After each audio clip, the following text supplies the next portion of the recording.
बाली कह रहा प्रभु धर्म है तब तेरे हूं किसा हे भगवान राम,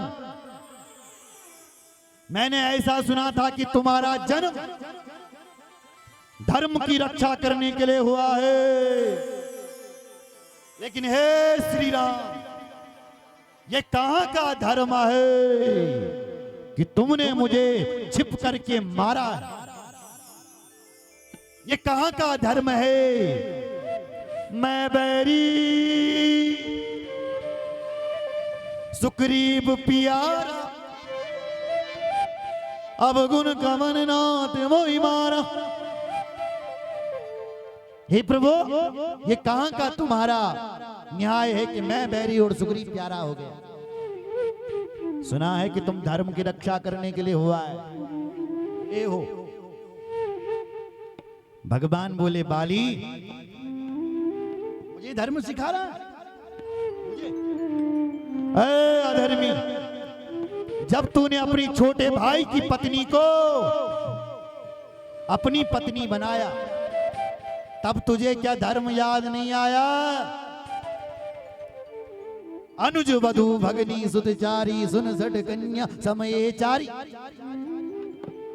अनुज वधु छोटे भाई की पत्नी को अपनी बेटी समझना चाहिए, भगनी बहन बहन समझना चाहिए। और तूने छोटे भाई की पत्नी को अपनी पत्नी बनाया, उस समय तुझे क्या धर्म याद नहीं आया? इस समय तू धर्म का उपदेश दे रहा है।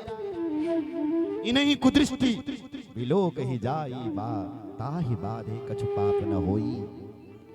जब तूने इन पर कुदृष्टि डाली तो तुझे धर्म याद नहीं है, इसलिए तेरे जैसे अधर्मी को मारने के लिए यदि व्याध भी बनना पड़े, छिप करके भी मारना पड़े तुझे अधर्मी को, तो ये भी एक धर्म होता है। बोलो जय श्री राम। मूड तो अतिशय अभिमान नारी सिखावन करसी न काना। हे मूड, तुझे कितना अभिमान है? तेरी पत्नी ने तुझे कितना समझाया कि मत जा सुग्रीव को मारने के लिए उनके साथ रहा, फिर भी तूने अपनी पत्नी का कहना नहीं। अब बाली कान लगा करके सुन रहा है कि भाई मेरी पत्नी तो मुझे घर में समझाया था, राम जी तो मेरे घर में नहीं आए थे। ओ लगता है ये बिना कान के सुनते, इसलिए सुने ही बिनु काना। भगवान वो है जो बिना कान का सुनता है, इसलिए राम जी बल बिना कान का सुनते हैं। सुन रहे हो? बोलो जय सिया राम।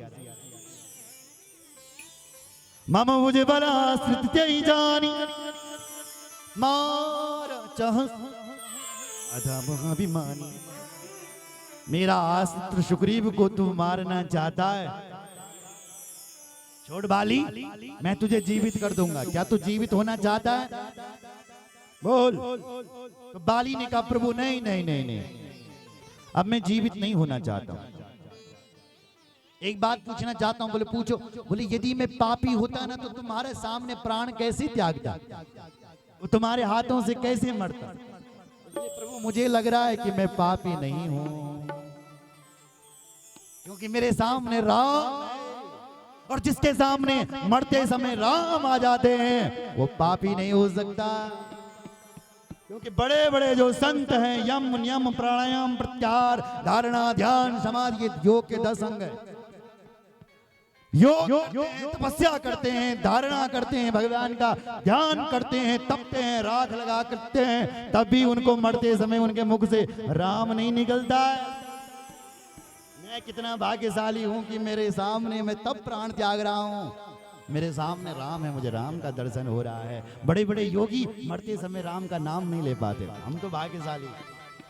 जन्म जन्म मुनि जतन कराई, जन्म जन्म मुनि जतन कराई, जन्म जन्म मुनि जतन कराई।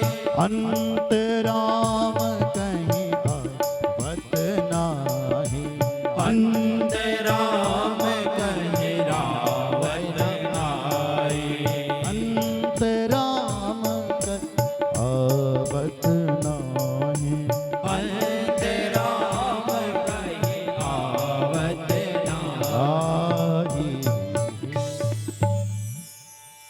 भगवान प्रसन्न हो गए।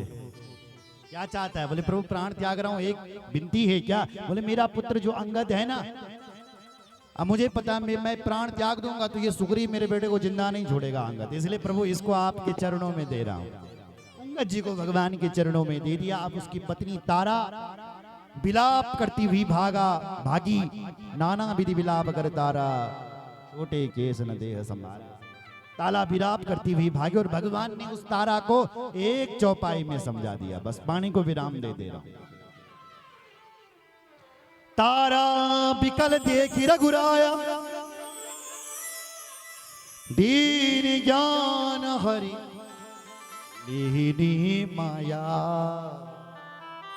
लीनी माया। एक चौपाई में उसका ज्ञान दे दिया उसको। भगवान जिसको ज्ञान देना चाहते हैं वो समझ जाता है, जिसको नहीं समझाना चाहते उसको चाहे शांति का उपदेश ही क्यों न दे दो, उसको नहीं समझा। देखो भाई, दुर्योधन को भी तो ज्ञान दिया था, शांति का उपदेश, लेकिन भगवान उसको समझा नहीं। भगवान तो चाहते हैं ये युद्ध करें और ये मरे। और तारा को एक चौपाई में समझा दिया। तारा से कहा, तारा देवी किसके लिए रो रही हो? बोले अपने पति के लिए। कहाँ है तेरा पति? बोले जो ये पड़ा है। बोले इसके लिए क्यों रो रही हो? पड़ा तो है, ले जा। नहीं, इसको अगर रो रही है तो ले जा। बोले इस शरीर के लिए नहीं रो रही, इसके शरीर के अंदर जो था उसके लिए रो रही हो। बोले शरीर के अंदर क्या था? बोले जिससे ये जिंदा था, शरीर तो ये पड़ा, इसको ले जा। बोले नहीं नहीं, इसके अंदर जो, उसके लिए रो रही हो। भगवान ने कहा इसके शरीर के अंदर जो था वो तो कभी मरता ही नहीं होता, आत्मा। ये शरीर तो देवी 5 तत्वों से बना है। चित्ती जल पावक गगन सामी, क्षिति जल पावक गगन शरीरा, पंच रचित अति अधम शरीरा, पंच रचित अधम शरीर। देवी ये शरीर तो अधम है, इस शरीर के लिए क्यों रोती हो? ये शरीर तो पृथ्वी जल तेज वायु आकाश से शरीर बना हुआ है और इसने पृथ्वी जल तेज वायु में मिल जाना है। और जिसके लिए तुम रो रही हो वो आत्मा है, वो कभी मरता ही नहीं है। नैनम, गीता में भगवान के नैनम छिन्नन्ति सहस्त्राणि नैनम दाति पावका, उसको ना शास्त्र काट सकते ना अग्नि जला सकते। वो आत्मा आकाशत होता है। कैसा? ऐसा ये आकाश है। कोई कहो कि मैंने आकाश को गीला कर दिया, क्या आकाश गीला हो सकता है? कोई कहो कि मैंने आकाश को काट दिया, आकाश कर सकते। जैसे आकाश का कोई कुछ नहीं काट पाता, ऐसे आत्मा आकाशवत होती है। भगवान ने इतना समझाया। उपजा ज्ञान चरण तब लागी, ज्ञान